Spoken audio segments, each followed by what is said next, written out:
एक number. Thank you.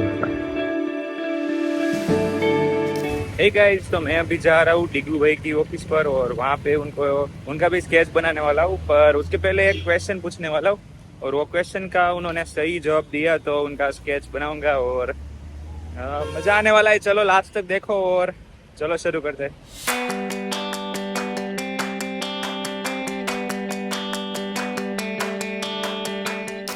Hello भाई, कैसे हैं आप?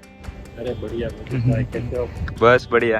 तो भाई मेरे मन में एक सवाल था कि आप भी आर्टिस्ट हो, तो आपके जीवन में आर्ट का महत्व ज्यादा क्या रहा है? मतलब मैं आर्टिस्ट हूँ, मैं स्केच वगैरह सब बनाता हूँ, तो मेरा भी अलग नजरिया है और आपका भी अलग रहा होगा, तो बस यही जानना था, तो आप बता सकते हैं? नाइस क्वेश्चन बहुत भाई। हम्म। जीवन में हर कोई आर्टिस्ट होता है हाँ। और वो अलग अलग तरह के अपने कल्पनाओं से भरा होता है। मैं एक फोटोग्राफर हूँ, बचपन से ही शौक फोटोग्राफी का रहा और धीमे धीमे उसी फील्ड में काम करते करते एक आर्टिस्ट लेवल का फोटोग्राफर तक। बढ़िया। हाँ, तो गाइस मुझे डिगू भाई की बात बहुत पसंद आई, तो उनके लिए मैं गिफ्ट देने के लिए एक स्केच बना रहा हूँ और उनको भी पता नहीं है, तो ये थोड़ा सा सरप्राइज है।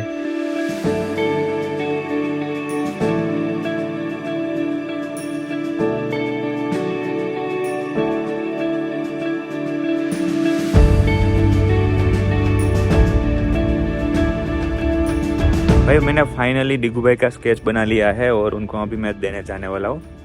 तो अभी सॉरी मेरा फेस नहीं दिख रहा, पर वो अभी अंदर है, देखो अभी ऑफिस के अंदर बैठे हैं, तो उनको देने जा रहा हूँ। तो चलो देखते हैं रिएक्शन कैसा रहता है।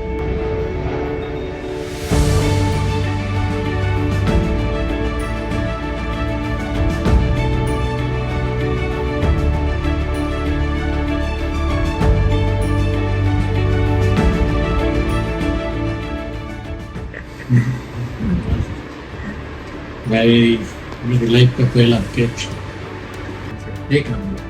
Thank you. बस मेरा जीवन की पहली स्केच से बाहर हमारी छवि निकली है। Thank you.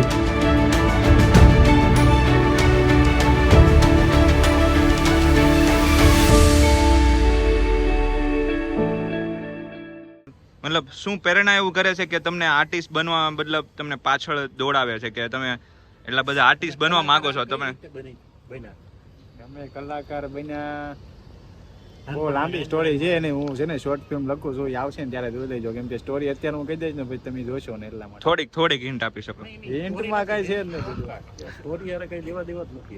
આ તો મારી પર્સનલ વાત છે. પર્સનલ થી ક્યાં વાત છે? આ પર્સનલ તમારે શેર કરવાનું જ નથી, તે રીતે તમે આર્ટિસ્ટ બન્યા। હા, એ આર્ટિસ્ટ બનવા પર જ તે શોર્ટ ફિલ્મ આવે છે ટૂંક સમયમાં. લાઈક કરો, શેર કરો, સબસ્ક્રાઇબ કરો. ટાટા બાય.